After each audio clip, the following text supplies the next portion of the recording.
A reading from the Holy Gospel according to John. Glory to you, Lord. Jesus said to the crowds, "Everything that the Father gives me will come to me, and I will not reject anyone who comes to me, because I came down from heaven not to do my own will, but the will of the one who sent me. And this is the will of the one who sent me, that I should not lose anything of what he gave me, but that I should raise it up on the last day. For this is the will of my Father, that everyone who sees the Son and believes in him may have eternal life, and I shall raise him on the last day." The Gospel of the Lord. Praise to you, Lord Jesus Christ.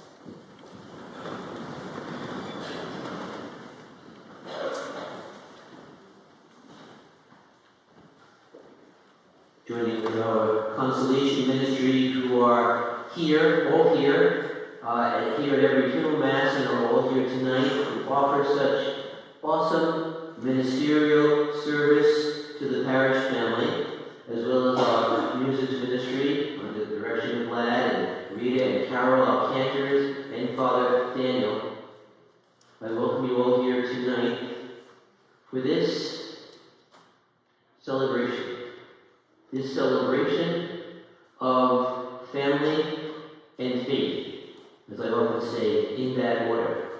Family first, flowing from that into the faith in the mystery of the resurrection, as we gather around this Easter candle, which is always front and center at every funeral mass or service, as a reminder to us of the light of Jesus, risen from the dead, who comes to destroy sin and death. You know, even if a priest were to skip over offering a funeral homily at the funeral mass, which is never the case here at Duray, and is always taken very seriously by all of us, the ritual for the mass itself, the funeral mass, are constantly meant to convey what brings us here tonight, to convey the central belief, the message that in death life is changed, not ended. And when the body of our earthly dwelling lies in death, we gain an everlasting dwelling place in heaven. I certainly needed those words when my mom passed away, and we say it again and again because we need to hear that over and over, and that's why we come on this All Souls Day night. And that's because, as the ritual says, we have the sure and certain hope that we will see again our departed loved ones when the love of Christ, which conquers all things, destroys even death itself. Destroys even death itself. More about that in a few moments. The most important thing tonight is that we are here to remember, as we sang in that opening processional song, to remember, to celebrate, and to believe with you, the families who have lost loved ones who were memorialized or buried from Curie over the past year. So this year's gathering is a little different, as Pam and the Consolation Ministry we planned earlier today. And the most important part of this Mass, this Eucharistic gathering this year, is the solemn proclamation of the name, his or her name, of your departed spouse, or mom or dad, or grandparent, or sibling, or son or daughter, your friend or neighbor, fellow parishioner, names that will be highlighted in a few moments. And after this very brief homily and general processions, we will ask everyone to please be seated as we begin the reading of the faithful departed. It's good that so many people have accepted the invitation to be here tonight, some 71 of the nearly 85, 90 folks who have passed away over the last year. So thank you for the gift of your presence, which reaffirms to all of us It confirms to all of us that we are here because we are people of faith. Not that faith takes away our problems or our sufferings or our loss, but we place it all on the altar and give it back to God. So as each name is read, we ask that you, if you wish, to stand for a moment or two, a few seconds, and a bell will be intoned. A bell will be intoned to symbolize the answer to God's call to eternal life that your departed relative has already responded to on his or her journey to the kingdom. And then after a moment of reflection, please be seated and the next person's name will be announced. And at 4 different points, we will stop and we'll sing what we will hear in just a few weeks on the solemnity of Corpus Christi. Jesus, remember me when you come into your kingdom. As you may have noticed, the white pall, the white funeral pall, with the cross in Roman purple, matching the vestments, is spread out not over the casket tonight, but across the first pew. The first pew that so many of you sat on at some point over the past year.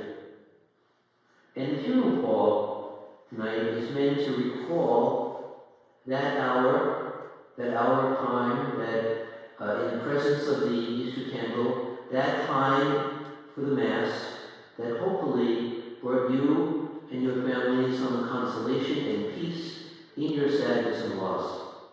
And that's what we are all here to connect to, because death brings us together, humanizes the human race.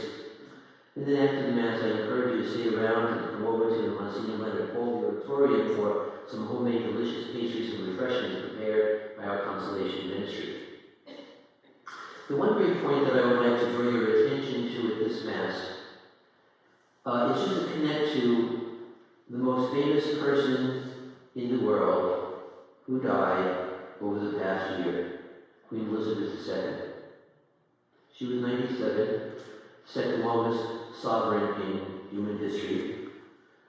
But she was also, most importantly, her first job in life, even as the regent, she was a spouse, a mother, and a grandmother. And when you think about that, the reality of death equalizes all human beings, no matter what our status in life is. Sooner or later, the sovereign, the pope, the president, and everyone else will pass away, and their families or nations will suffer loss. Perhaps, as it was for Queen Elizabeth, there will be a great outpouring of affection and appreciation for what was accomplished in that lifetime. But the next question is, what's next? What happens after the person passes away? For her and for all of those who have gone before us, marked with the sign of faith, who we remember, we celebrate, and we believe. Well, for Christians, for us gathered here, we know that as we hear in the preface of every funeral Mass, right before the efforts of prayer, life is changed, not ended. Life is changed, not ended.